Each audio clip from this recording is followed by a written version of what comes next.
Hello everyone, welcome to my channel gardening with Sunita.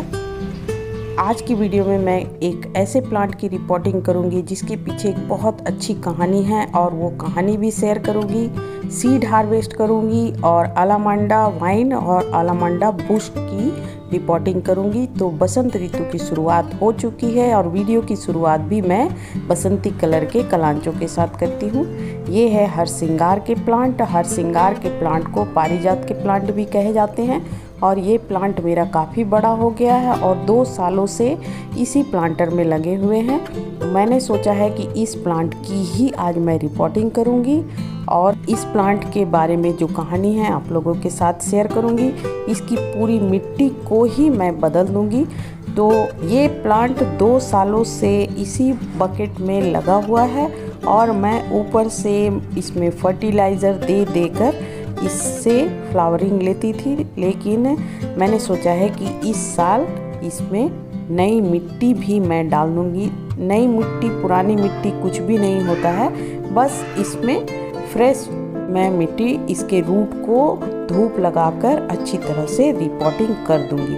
तो ये plant को निकालना मेरे लिए बहुत ही टफ था क्योंकि इसकी जड़ें पूरी तरह से प्लांटर में जम गए थे और काफ़ी मुश्किलों के बाद ये प्लांट फाइनली निकल गया है।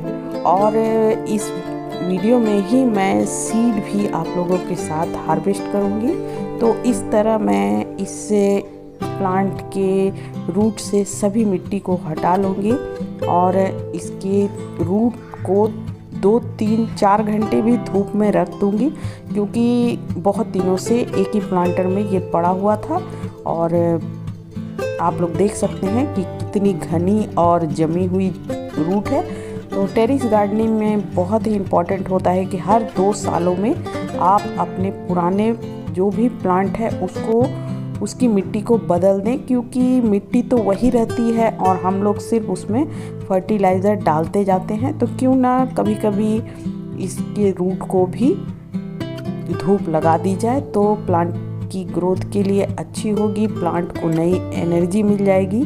और साथ ही साथ मैं इसकी एक स्टोरी भी आप लोगों के साथ शेयर करूँगी। उम्मीद है वीडियो अच्छा लगेगा। वीडियो को आप लोग पूरा देखिएगा और इस तरह देखिए इसके रूट बॉल निकल गए हैं और बहुत ही महीन इसके रूट होते हैं। तो रूट भी निकालना प्लांट के लिए बहुत अच्छा होता है। हमें जानकारी भी मिलती है कि किस तरह के प्लांट में किस टाइप के रूट होते हैं। तो जब तक रूट में धूप लगती है तब तक पर्सलिन की कटिंग को हम लोग लगा लेते हैं क्योंकि मैंने पिछले वीडियो में आप लोगों के साथ शेयर किया था। और इसके लिए जो मिट्टी मैंने लिया है वो है काउडंग कंपोस्ट और मिट्टी। बस इसमें वही 2 चीज़ लगता है और बहुत अच्छे से ये फ्लावरिंग करेगा।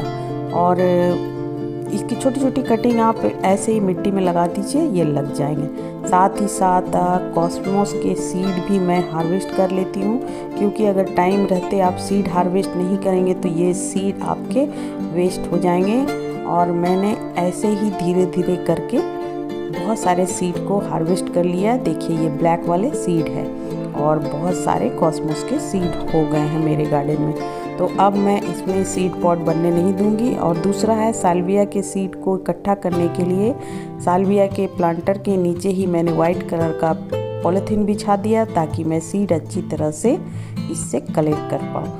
ये है पेटूनिया के सीड पॉट। अगर आप टाइम रहते इस तरह के सीड पॉट सूखे हुए ब्राउन नहीं निकालेंगे तो ये ब्लास्ट होके इसके सीड वेस्ट हो जाएंगे। तो इस सब चीज़ों को ध्यान रखिए। और देखिए कितने सारे सीड को मैंने इकट्ठा कर लिया है।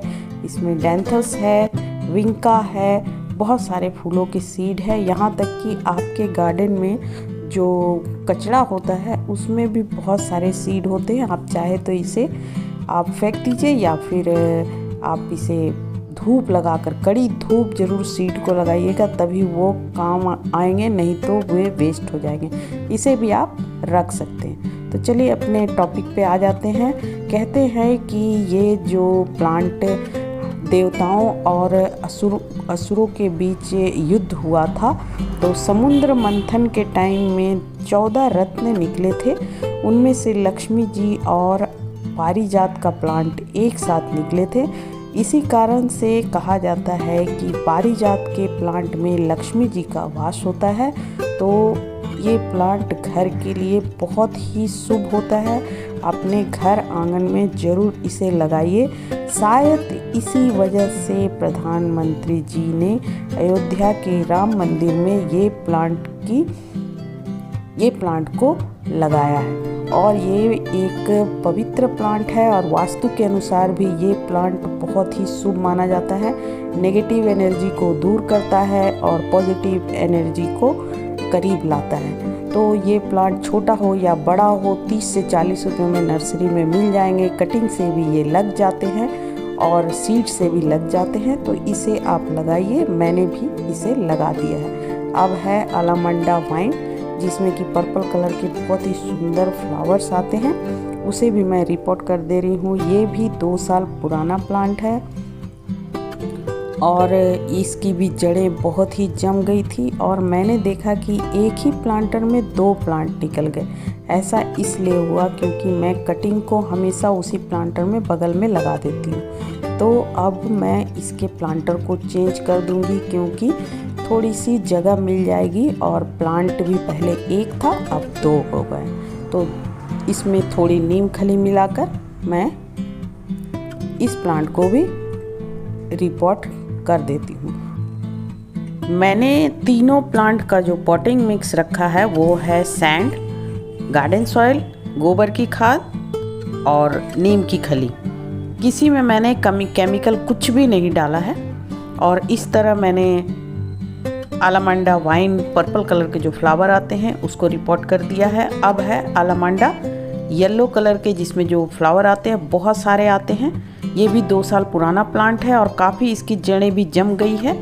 इसकी भी मैं मिट्टी को निकाल देती हूँ और प्रूनिंग करना हो तो रूट को भी थोड़ा प्रून कर देती हूँ। और प्लांटर मैं चेंज नहीं करूँगी क्योंकि ये टेराकोटा के ऑलरेडी प्लांटर बहुत अच्छे हैं और अभी जो प्लांटर मिलते हैं उतने अच्छे नहीं मिलते। ये काफ़ी मजबूत प्लांटर है, इसमें ही मैंने इसे लगा दिया है।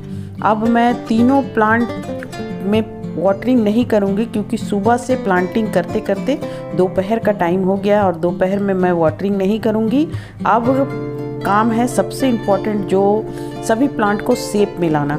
आप अभी जितनी अच्छी इसकी प्रूनिंग कर सकते हैं, हार्ड प्रूनिंग, सॉफ्ट प्रूनिंग और पिंचिंग कुछ भी कर सकते हैं, प्लांट के लिए बहुत अच्छा होता है। प्लांट बूसी बनेगा और बूसी प्लांट में ब्रांचेस निकलेंगे बहुत सारे। अब बहुत सारे ब्रांचेस में बहुत सारे फ्लावर्स आएंगे। इस तरह प्लांट को मैंने कट करके एक शेप दे दिया है। और अलामंडा एक वाइन प्लांट है तो उसमें एक स्टिक को लगा दिया है और अच्छी तरह से बांध दिया है। और ये अलामंडा येलो वाले जो है ये बहुत हिल रहे थे, हिलने के कारण इसके रूट डिस्टर्ब होंगे, इसलिए मैंने इसको भी बांध दिया है। अब तीनों को सेमी सेडेड एरिया में रख देना है। और आ जाइए आप लोग गंधराज नींबू का ऑसम रिजल्ट देखने के लिए। इसकी हार्वेस्टिंग मैंने पिछले वीडियो में किया था जो कि 1 महीना भी नहीं हुआ है और अभी देखिए इसका रिज़ल्ट कितना अच्छा आया है। मैं इसमें लिक्विड मैन्योर डालती हूँ और क्या डालती हूँ अगर आप लोग चाहेंगे तो मैं इसकी भी एक वीडियो बना दूँगी। तो इस तरह मैं अपने प्लांट की केयर करती हूँ। आप लोग भी मेरे साथ जुड़े रहिए और मेरे जैसा ही प्लांट की केयर कीजिए और ऑसम रिज़ल्ट पाइए। तो इंस्टाग्राम वाली बिल्कुल साफ सुथरी क्लीन बढ़िया सा गार्डन आप लोग देख लीजिए और बिहाइंड द सीन भी देख लीजिए। और मेरी वीडियो अच्छी लगी तो वीडियो को लाइक कर लीजिएगा, चैनल को ज़रूर सब्सक्राइब कर लीजिएगा। Thank you.